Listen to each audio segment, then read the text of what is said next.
那时候你把亲子共读经典的幸福感，把它分享给你周遭的亲朋好友。你把今天给你的这些教材看过之后，送给孩子的小学老师，请他们要有良心，用这个所谓融入式的读经教学法，让孩子上课写字都来读经。其实讲到全美读经读100，我就有一个感叹。去年3月30号推到这个活动，到目前为止还不到1000人参加，只有几百人，证明一件事情，就是家长很难教育。知道好，听过了以后回家好像就没事了。听过了后，听过了。所以我今年开始，你看前面开场的那个影片，我拜访很多小学老师，校长。我跟老师说，拜托你上课让孩子读5分钟、3分钟都好，让孩子回去的体制内的功课太少一点。其中的功课就是你每个孩子今天回去要当小老师，把今天上课读的这一段回去读一句，让孩子家长干一句。孩子在当小老师在带父母读经的时候，他在复习。你要求父母把电视电脑关掉，孩子来读经很难。让孩子回去说，爸爸妈妈，我今天的功课是要带你读经。而且家长要签字，那么家长一定很乐意，孩子要你给他读经，他多高兴。孩子读一句，你读一句，你跟他开玩笑。你看我干嘛？你要真的像他老师，某某小老师，那这样就变成亲子同乐的读经了。由孩子来要家长读经，就比较容易。真的，如果大陆这样做，2年就超过1人的会开。对。所以我希望。借由全民读经读100这个活动，我们把经典这个活水引进家庭，引进社区，引进学校，引到企业。我们用经典来唤醒人心，用经典来拯救地球，用革命来迈向世界大同。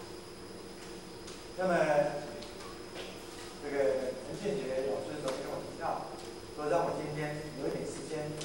跟大家分享在大陆去宣导读经理论所见所闻，大家一些建议。其实大陆，我在2年前，因为王才根教授在北京推广中心，他们这2年像我一样在这办读经宣导的培训，他们都是3天的课，那也会安排我的课去那边分享。我记得我在2年前就跟那些来参加读经的宣导的。跟他们讲说，你们今天回去之后，一定在你周遭的幼儿园去恐吓幼儿园园长。我让孩子读经，2-3年之后，没有孩子会送你上你的幼儿园。现在的就这样改。因为现在看大陆的从体制内的学校，从政府的领导就开始送，家长会越来越多。所以现在我们发现一个问题，就是师资读经师资很麻烦，所以我们一直在想办法在台湾跟大陆如何培养更多优质的读经老师来带这些孩子。所以我相信王老师讲过说，你要成为一个好的读经的老师、读经的宣导人，他有3个条件。第一个，你要有学问；第二个，你要有经验；第3个，你要有热情心。但是王老师说，不是等到你很有学问。饱读诗书才推读经，而是你要有一颗好奇的心。只要跟教育有关系，跟人性有关系，尤其是王老师的读经理论，你一定要熟透了。现在看到的就是大家对理论，尤其像前几天在台湾教育大学的读经教育读经论坛，有一个大陆的教授在台上花机票请他来这边宣导，他来当场提问，提出3个他不同意见，反对王老师。我们内行人就知道他根本对王老师的理论完全不同。他以大学教授，他也是教授，以他的读的理论不懂，意思只是读，当然不对，他就批判。所以要下手，要有好奇的心，这样你越来越讲的听众的收获就越多。第二个要有经验。我当执行长到处去宣导读经，我是去观摩去学习别人的经验来去大家。善用、借用别人的经验来分享，这是你的经验。我们看了很多，知道读得好读得好的原因，读得不好的原因是什么？把这些经验来分享。最重要的是有一颗真诚的心，一颗热情。2年多前，2月1号，我到任执行长，第1周的周末就有请我去演讲。那我当然一口就答应。我不是去演讲，我是去背3年指示标准，我去告诉大家。但是我展现我的诚意，大家还是给我热烈掌声。所以第一个，我认为最重要是那个热情很重要。但是我们发现，热情很重要的一个盲点，你光有一个热情的心，可是你不知不觉把孩子带到一个错误或者偏差的方向，你自己都不知道。我今天下午是要回台北，你在台南市里面走来走去，现在几十年就是大家这里面绕，他读的课就是这个，含金量很少。你要是推读心，你排的课程，你教的方法不到位的时候，你是把他带到彰化而已，就放着他，他没有到台北。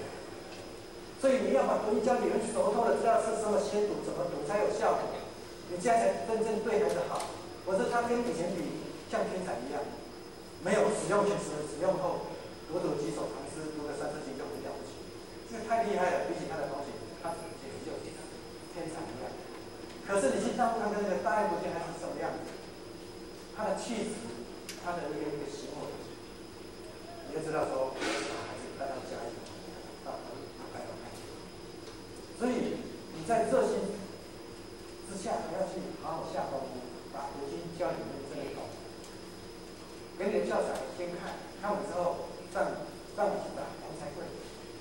他在网络上的提问回答，有人整理出来。这10几年的回答，1700多个，你想到的问题没有不在里面，所以只要你有心，想要学习，到处都有资料，非常好。那么我们到大陆去的时候，面临是一个陌生的一个环境，但是你放心，会来听，所以你要把你的讲座的题目写得很清楚，不要说他误以为是什么，还是会听得他不少。所以我的这就是以经典同行，教育其实很简单。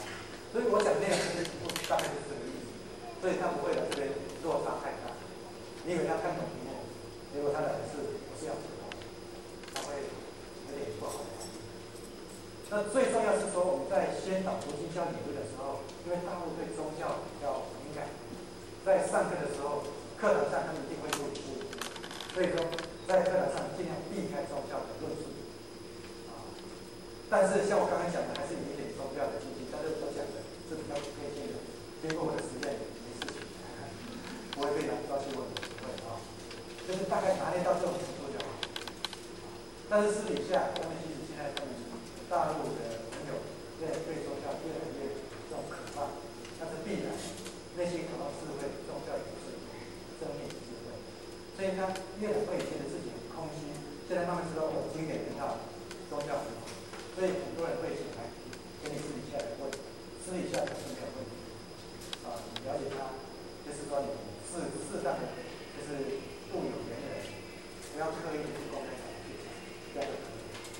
那么有人问说，听说大陆去当讲师去上台演讲，必须要申请证照，我就是违法。我们不是去讲那些专业的讲座，去卖门票，比较没有关系。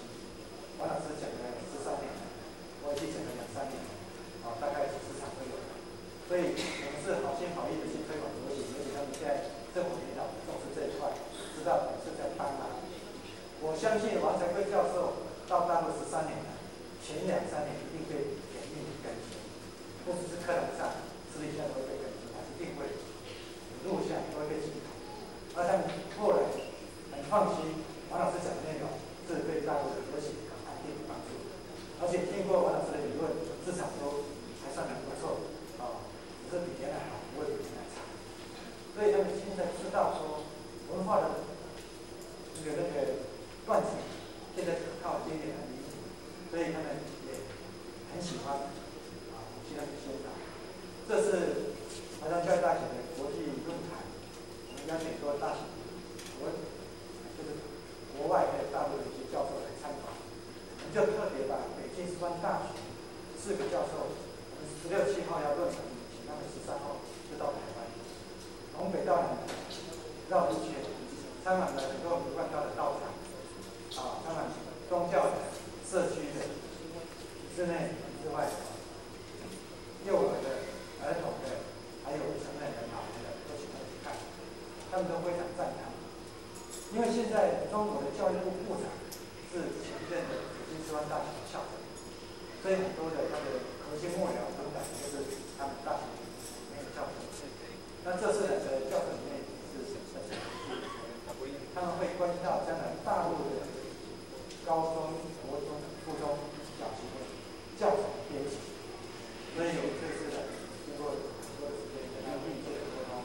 希望能够影响到他们在主持调查编辑的时候，能够就是更多更好的经验来。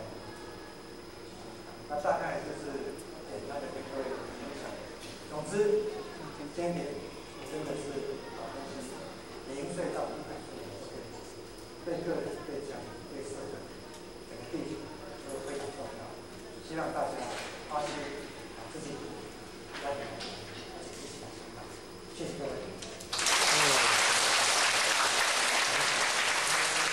大众点评，